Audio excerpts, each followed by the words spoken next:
Dan kita juga senantiasa menerima masukan. Kalau ada teman-teman di lapangan yang sampai tidak masuk ke rumah-rumah, kami akan melaksanakan semacam hukuman disiplin.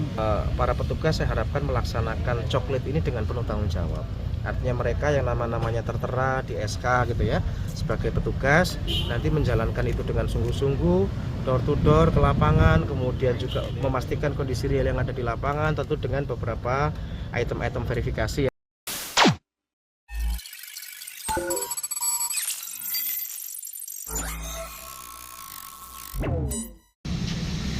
Para undangan yang berbahagia, syukur alhamdulillah pada kesempatan pagi hari ini kita paling penting dan paling urgent kira-kira gitu, tentu saja sesuai dengan regulasi ini. Tadi sudah disampaikan oleh Ketua KPU berkaitan dengan urgensi dari aktivitas data ini menjadi sesuatu yang penting, salah satu tahapan yang akan sangat menentukan dalam proses pilkada nanti yang akan berlangsung 27 November tahun 2024. Satu suara akan sangat menentukan sekali. Satu suara akan menentukan sekali. Oleh karena itu pemutakhiran data berjawaban ya, tapi paling tidak meminimalisir sekian persoalan yang akan terjadi. Dengan semakin presisinya data meminimalisir sekian banyak persoalan, atau bahkan juga bisa memberikan optimalisasi dari penyelenggaraan dalam daftar pemilih dan banyak persoalan-persoalan teknis yang lain yang saya kira ini nanti akan diselesaikan secara maraton oleh teman-teman di Pantarlih ini. Oleh karena itu saya kira tugas dari teman-teman semua sangatlah strategis, sangatlah penting untuk menentukan nasib Kabupaten Kudus ini ke depan maupun Provinsi Jawa Tengah yang akan datang. Oleh karena itu saya berharap teman-teman semua tolong jalankan tugas ini dengan sebaik-baiknya, sesuai dengan mandat, sesuai dengan tugas, sesuai dengan arahan dari KPU yang ada di kabupaten maupun nanti berkoordinasi dengan semua stakeholder yang lain dengan segenap penuh rasa tanggung jawab.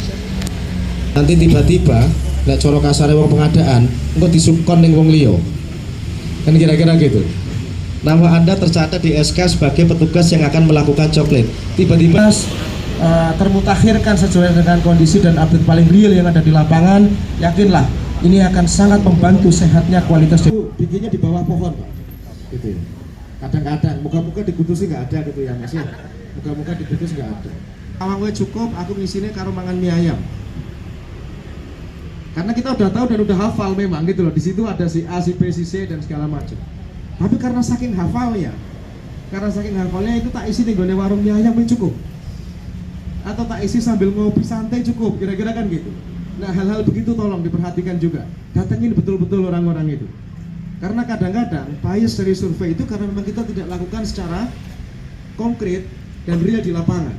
Kalau meminjam bahasanya ketua tadi door to door, kira-kira kan gitu. Nah, saya harap nanti beberapa hal-hal yang kayak begitu-begitu itu tidak terjadi. Sehingga teman-teman betul-betul highlightnya ya, dengan penuh rasa tanggung jawab tadi itu, dengan mata sendiri, dengan kepala sendiri, dan dengan tangan sendiri, itu kemudian memastikan data-data soalan yang berarti. Hampir tidak ada gugatan-gugatan yang luar biasa. Saya juga tidak melihat kehebohan di sosial media dalam konteks pilihan yang kemarin. Dan saya sangat yakin ini juga akan terjadi nanti di pilkada di bulan November tahun 2024 ini.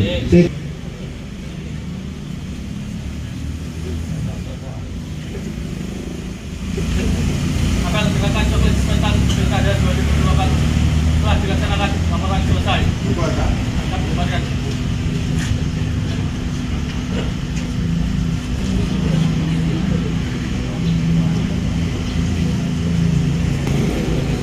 Penghormatan peserta apel kepada pembina apel. Kepada pembina apel, hormat, kat, pegang, kat. Apel selesai. Pembina apel.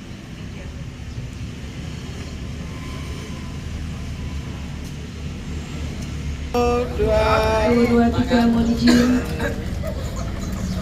3, 2, 1. Proses KPU melayani. tangan kanan di dada sebelah kiri. 1, 2, 3. 3, 2, 1. Terima kasih. Yang pertama tentu aktivitas teman-teman yang diinisiasi oleh kawan-kawan KPI ini menjadi salah satu titik strategis ya, karena kan kita akan melakukan pemutakhiran data para pemilih lewat aktivitas yang dilakukan oleh teman-teman KPU dengan Pantarlih ini, karena tentu seiring waktu berjalan kan pasti akan ada mungkin data-data yang bergeser ya, bisa jadi karena orang meninggal, bisa jadi karena orang pindah atau usianya sudah masuk kan gitu-gitu itu, sehingga ini akan menjadi sangat strategis untuk kemudian nanti data pemilih yang ada di Kabupaten Kudus itu tentunya lebih baik lagi dan lebih presisi lagi. Itu satu yang pertama. Yang kedua, dengan semakin termutakhirkan data di teman-teman di Kabupaten Kudus ini pasti akan memberikan nilai tambah terhadap nanti aktivitas pilkada yang akan dilakukan di November tahun 2024 ini, karena datanya semakin baik tentu saja, sehingga proses ini pasti akan terdorong ke sana, sehingga saya yakin jalannya pilkada 2024 nanti bulan November itu juga pasti akan semakin lebih baik lagi. Yang ketiga, ini buat teman-teman petugas yang nanti akan ada di lapangan maupun masyarakat yang akan didatangi, para petugas saya harapkan melaksanakan coklit ini dengan penuh tanggung jawab.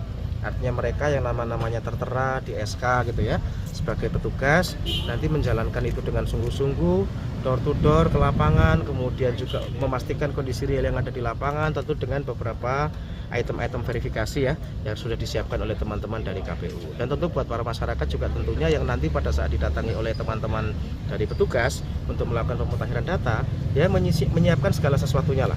Apakah KTP, apakah KK, yang itu bisa menjadi bukti-bukti dokumentasi terhadap informasi yang akan dimutakhirkan. Nah, yang terakhir saya kira juga dengan kurun waktu yang 1 bulan ya kurang lebih ya, betul-betul mampu dilaksanakan secara tepat waktu, karena mengingat juga jumlahnya cukup besar, coveragenya juga cukup lumayan, dengan waktu yang cukup terbatas 1 bulan. Moga-moga teman-teman ini bisa melaksanakan tepat waktu sesuai dengan agenda-agenda yang sudah disiapkan. Saya kira niku mawon. Untuk pilkada serentak tahun 2024 alhamdulillah berjalan dengan lancar, dan di semua desa di seluruh Kabupaten Kudus hari ini juga melaksanakan hal yang sama, apel coklit di balai desa masing-masing, terus dilanjutkan dengan pelantikan dan juga bimtek untuk teman-teman Pantarlih. Anggota Pantarlih jumlahnya 2.310. Mereka bekerja mulai hari ini tanggal 24 sampai tanggal 24 Juli, persis 1 bulan masa kerja. Kita basisnya bukan desa, tapi amanah dari PKPU itu ketika 400 pemilih itu 1 orang Pantarlih, tapi ketika 401 itu 2 Pantarlih. Batasannya di angka 400. Jadi ada yang 401 ketika dipecah jadi 2 itu ya dapatnya 200-an kan begitu. Ada yang 400 dilalai dapat 400 pemilih ya berarti 1 orang yang cover. Berarti satu wilayah TPS bisa 2 Pantarlih dari angka 400-401. Terus tugasnya nanti meliputi apa aja? Tugas Pantarlih masuk ke rumah-rumah mencocokkan data DP4 yang dikeluarkan oleh Kemendagri lewat Dinas Dukcapil. Nah, kita printkan berdasarkan pemetaan TPS. Jadi pemetaan TPS untuk coklit sudah keluar. Kalau di Kudus jumlahnya 1561, termasuk itu juga Loksus, TPS lokasi khusus. Jadi yang kita sebutkan ya 1560 itu. antisipasi mereka tidak mendatangi rumah atau tidak menempel stiker, mungkin seperti apa? Yang jelas kami sudah keluarkan surat edaran dari KPU bahwa setelah mereka dilaksanakan pelantikan dan juga bimtek, yang pertama harus didatangi adalah ketua RT dan ketua RW. Nah, sudah kita bekali dengan surat tugas. Ini sekaligus juga himbauan untuk masyarakat Kabupaten Kudus, terutama para pemangku wilayah di tiap-tiap desa RT RW, bahwa petugas Pantarlih dibekali dengan tanda pengenal, ada ID card, ada topi resmi, dan juga rompi sebagai identitas bahwa yang bersangkutan ini anggota Pantarle.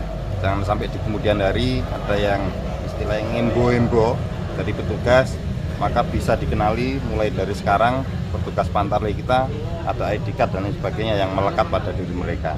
Itu nanti ada penempelan stiker bahwa rumah ini sudah dicoklit. Ada penempelan stiker juga.